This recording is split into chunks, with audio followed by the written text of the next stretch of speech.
स्वागत है आपका कैरियर प्लस कोचिंग के ऑनलाइन प्लेटफॉर्म पे। आज हम लोग राजस्थान शिक्षक पात्रता परीक्षा ईबीएस का प्रैक्टिस सेट 13 देखेंगे। तो चलिए शुरुआत करते हैं, बढ़ते हैं आज के क्वेश्चन की तरफ। इससे पहले आप लोग चैनल को सब्सक्राइब और वीडियो को लाइक अवश्य कर दिया करें, जिससे ज़्यादा से ज़्यादा लोगों तक यह कंटेंट पहुँच सके। और कमेंट बॉक्स में ज़रूर बताया करें कि ये क्लासेज आपको कैसी लग रही हैं। तो चलिए बढ़ते हैं आज के क्वेश्चन की तरफ। आज का पहला क्वेश्चन कह रहा है, कक्षा कक्ष में वन्य जीवन प्रकरण को पढ़ाते समय शिक्षक के लिए सबसे उपयुक्त शिक्षण सहायक सामग्री कौन सी है? स्लाइड, चित्र, फिल्म, मॉडल। तो देखिए, आपसे छोटे बच्चों के स्तर की बात की जा रही है, तो छोटे बच्चों को पढ़ाने के लिए सबसे उपयुक्त संसाधन में कौन सा आएगा? इन विकल्पों में से चित्र आ जाएगा, यानी विकल्प बी सही हो जाएगा। ठीक है, ये ध्यान रखिएगा कि आपसे छोटे बच्चों को परिप्रेक्ष्य में रख के बातें पूछी जाएंगी। चलिए बढ़ते हैं क्वेश्चन नंबर 2 की तरफ। स्कूली शिक्षा में पर्यावरण शिक्षा का मुख्य उद्देश्य क्या है? पर्यावरण के बारे में जानकारी एवं कुशलता विकसित करना, पर्यावरण प्रदूषण रोकना, पर्यावरण के संकट को पहचानना, पर्यावरणीय तकनीकी का विकास। तो देखिए, छोटे बच्चों को पर्यावरण के बारे में जानकारी एवं कुशलता विकसित करना, यही एक कक्षा अध्यापक का मुख्य उद्देश्य होना चाहिए। यानी विकल्प कौन सा सही हो जाएगा? ए विकल्प। ठीक है, चलिए बढ़ते हैं क्वेश्चन नंबर 3 की तरफ। आपको किस प्रकार का कक्षा वातावरण पसंद है? शांत तथा अशांत एकाग्र कक्षा, शिक्षक द्वारा निर्धारित नियमों का पालन करने वाली कक्षा, अति विशिष्ट कक्षा जहां विद्यार्थी कहे जाने पर ही बोलते हों, अति अंतः क्रियाशील एवं स्वानुशासित कक्षा। कौन सा विकल्प सही हो जाएगा? कैसा वातावरण होना चाहिए? अति अंतः क्रियाशील एवं स्व अनुशासित कक्षा, जिसमें बच्चा स्वयं क्रियाशीलता को प्रदर्शित करे और स्वयं अनुशासित रहे, ऐसी कक्षा सबसे अच्छी कक्षा होगी। तो विकल्प कौन सा सही हो जाएगा? डी विकल्प, यानी अति अंतः क्रियाशील एवं स्व अनुशासित कक्षा का वातावरण सबसे अधिक पसंद किया जाएगा। चलिए बढ़ते हैं क्वेश्चन नंबर 4 की तरफ। कक्षा कक्ष में किसी प्रकरण को पढ़ाते समय आप देखते हैं कि कोई भी शिक्षार्थी पढ़ने में रुचि नहीं ले रहा है। ऐसी स्थिति में आप क्या करेंगे? आप मान लीजिए पर्यावरण कक्षा पढ़ा रहे हैं और आप ये देखते हैं कि कोई भी शिक्षार्थी पढ़ने में रुचि नहीं ले रहा है, तो आप क्या करेंगे? उस प्रकरण को तुरंत बदल देंगे और दूसरा प्रकरण पढ़ाना शुरू कर देंगे। बच्चों को बाहर मैदान में खेलने के लिए ले जाएंगे। बच्चों से कहेंगे कि वह डेस्क पर सर रखकर आराम करें। पाठ को रोचक बनाने के लिए बहुआयामी बुद्धि पर आधारित दृश्य श्रव्य सामग्रियों का प्रयोग करेंगे। तो देखिए, अगर ये विकल्प ना होता तब हम लोग पहले विकल्प की तरफ जा सकते थे, लेकिन सबसे अच्छा विकल्प यही है कि पाठ अगर रुचिकर नहीं लग रहा है बच्चों को, तो हम पाठ को रोचक बनाने के लिए श्रव्य दृश्य सामग्रियों का प्रयोग करेंगे, यानी विकल्प डी सही हो जाएगा। चलिए बढ़ते हैं क्वेश्चन नंबर 5 की तरफ। कच्ची सब्जियों को पकाने से पूर्व उनकी पौष्टिकता नष्ट न हो, इसके लिए सबसे उपयुक्त तरीका कौन सा है? कच्ची सब्जियों को काटने से पूर्व अच्छी तरह धोएं तथा फिर पकाएं। पहले कच्ची सब्जियों को काटें फिर धोएं। कच्ची सब्जियों को ना तो काटने से पहले धोएं और ना ही काटने के बाद। कच्ची सब्जियों को काटने से पहले तथा बाद में दोनों बार धोएं। तो कौन सा विकल्प सही हो जाएगा? कच्ची सब्जियों को काटने से पहले अच्छी तरह धोएं और फिर काटकर उसे पकाएं, यानी विकल्प ए। ठीक है, अगर आप सब्जियों को काट कर धोएंगे तो उसके पौष्टिकता उसकी नष्ट हो जाएगी। चलिए बढ़ते हैं क्वेश्चन नंबर 6 की तरफ। पौधों की पत्तियों द्वारा तैयार किया गया भोजन पौधों में डाट डाट के रूप में संचित रहता है। कार्बोहाइड्रेट, सरल शर्करा, ग्लूकोज, हरे वर्णक। तो पौधों में प्रकाश संश्लेषण के द्वारा तैयार किए गए भोजन ग्लूकोज के रूप में संरक्षित या संचित रहता है, यानी विकल्प सी सही हो जाएगा। ठीक है, क्वेश्चन नंबर 7 कहता है प्रकाश रासायनिक धूम्र कोहरे में कौन सी गैसें आंखों और म्यूकस झिल्ली सूजन के लिए मुख्य प्रदूषक का काम करती हैं? Ozone, nitrous oxide, sulphur dioxide, carbon dioxide. तो कौन सी गैस हो जाएगी? ओजोन, यानी विकल्प ए सही हो जाएगा। ठीक है, चलिए बढ़ते हैं क्वेश्चन नंबर 8 की तरफ।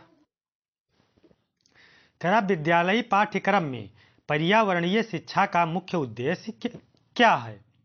पर्यावरणीय शिक्षा में मानव की पर्यावरण जन्य चेतना को जागृत कर मानवीय आचरण को विकसित करना, पर्यावरणीय शिक्षा में खुले पर्यावरण में वृक्षों के नीचे बैठाकर शिक्षा देना,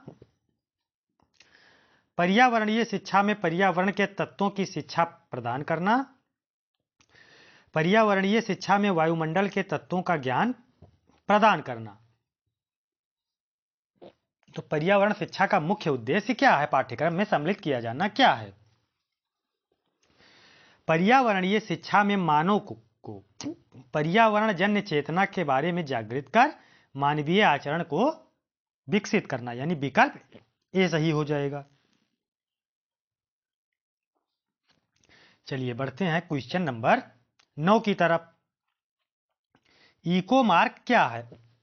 प्रदूषण मुक्त औद्योगिक इकाई के नामपत्रित करने की योजना, पर्यावरण अनुकूली उपभोक्ता उत्पादन को नामपत्रित करने की योजना, लाभकारी उत्पादन तकनीकी, पारिस्थितिकी अनुकूली भवनों को मान्यता देने वाला अंतरराष्ट्रीय प्रमाणन।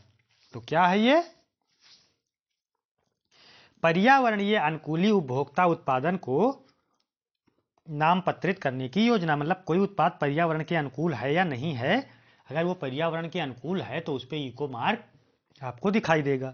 तो विकल्प कौन सा सही हो जाएगा? बी विकल्प, पर्यावरण अनुकूली उपभोक्ता उत्पादन को नामपत्रित करने की योजना। चलिए बढ़ते हैं क्वेश्चन नंबर 10 की तरफ।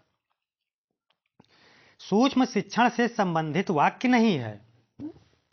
इस प्रणाली में साधारण कक्षा शिक्षण की जटिलताओं को कम कर दिया जाता है, एक समय में एक कौशल के प्रशिक्षण पर ही बल दिया जाता है, अभ्यास की प्रक्रिया पर अधिक नियंत्रण रखा जाता है, अनावश्यक समय व्यतीत किया जाता है। तो संबंधित वाक्य नहीं है।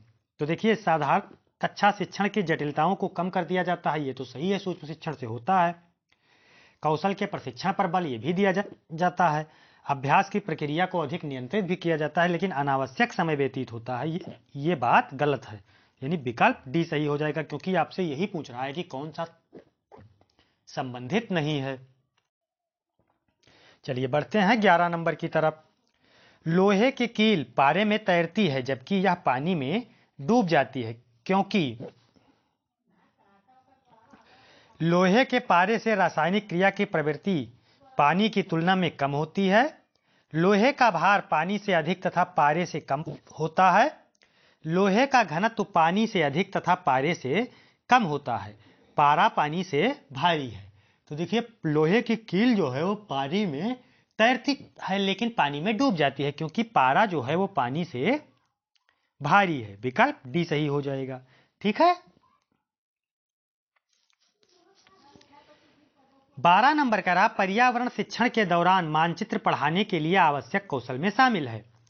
स्थान, दूरी और दिशाओं के सापेक्ष स्थिति को समझने की योग्यता, ड्राइंग और पेंटिंग में विलक्षण कुशलता, ग्लोब पर स्थित दर्शाने के लिए स्केच और गणनाओं का उपयोग करने की योग्यता।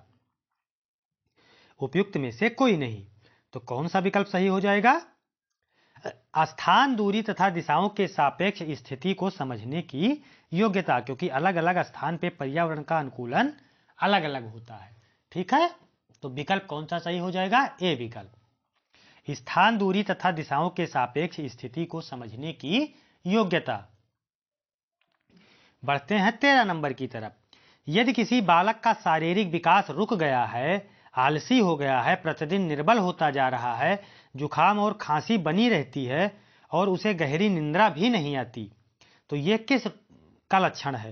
बेरी बेरी रोग होने का लक्षण है, टीबी होने का लक्षण है, कुपोषण के लक्षण है कि उसका हृदय भली भांति कार्य नहीं कर रहा है। तो ये किसका लक्षण है? ये कुपोषित यानी बच्चा कुपोषण का शिकार है। ये कुपोषित होने का या कुपोषण के लक्षण है। विकल्प सी सही हो जाएगा। किसी स्थान पर पेट्रोल से लगी आग बुझाने में जल प्रभावी नहीं होता है, क्योंकि जल और पेट्रोल एक दूसरे के अमिश्रणीय हैं। जल और पेट्रोल एक दूसरे से मिश्रणीय हैं। जल और पेट्रोल में रासायनिक अभिक्रिया हो जाती है। आग इतनी गर्म होती है कि जल उसे ठंडा नहीं कर पाता। तो कौन सा विकल्प सही हो जाएगा?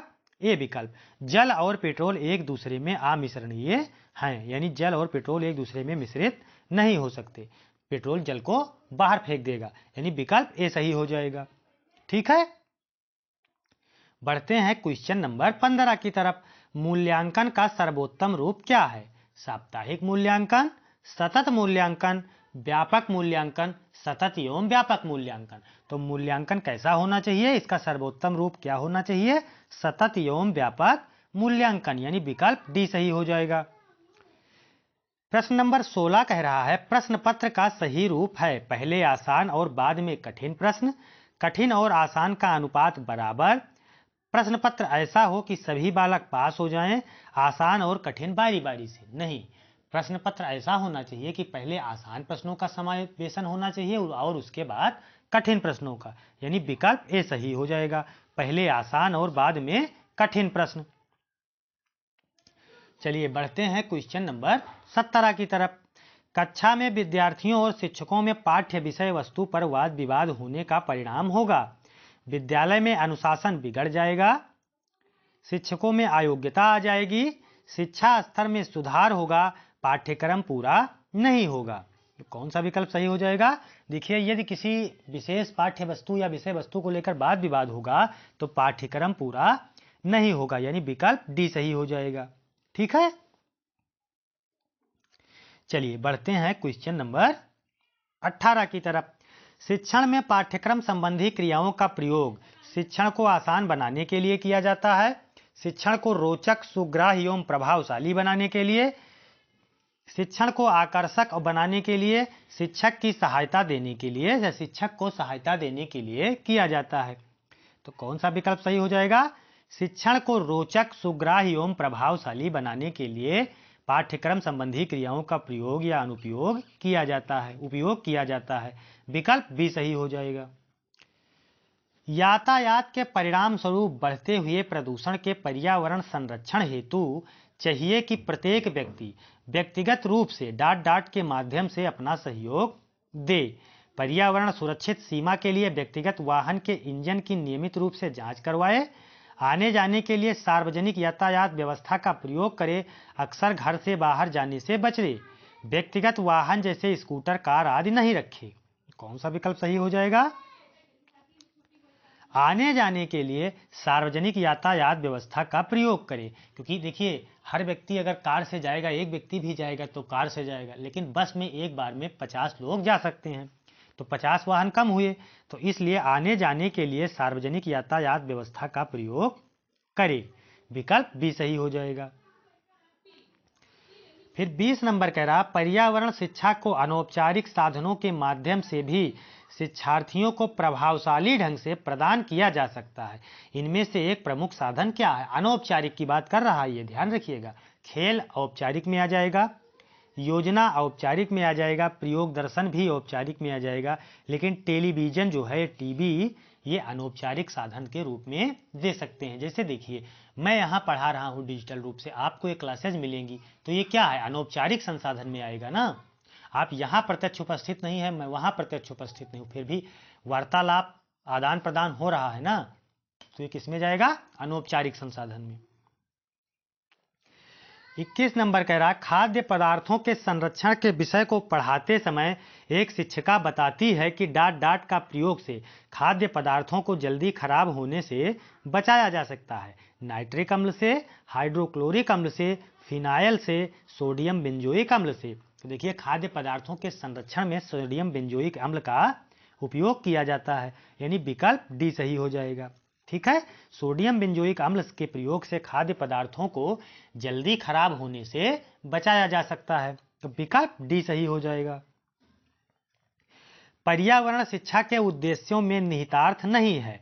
उत्तम नागरिकता का विकास, नगरीकरण का प्रसार, प्रदूषण की समस्याओं से बच्चों को परिचित कराना, जनतांत्रिक कुशलता का विकास। तो क्या नहीं होगा इससे?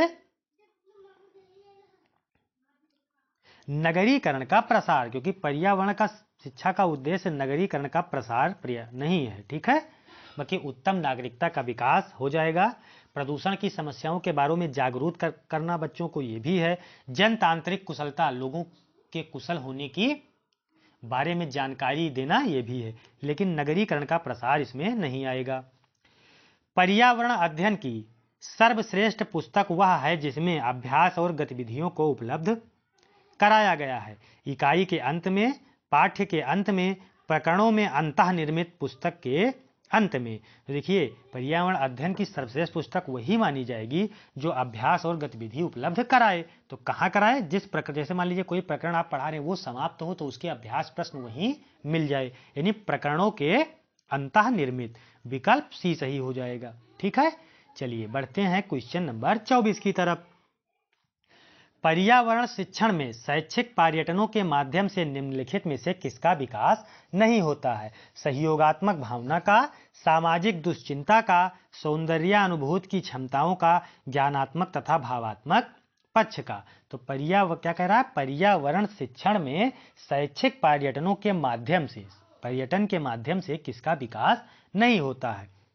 तो सहयोगात्मक तो होगा, सौंदर्यभूत भी होगी, लेकिन सामाजिक दुश्चिंता का विकास नहीं होगा, यानी विकल्प बी सही हो जाएगा।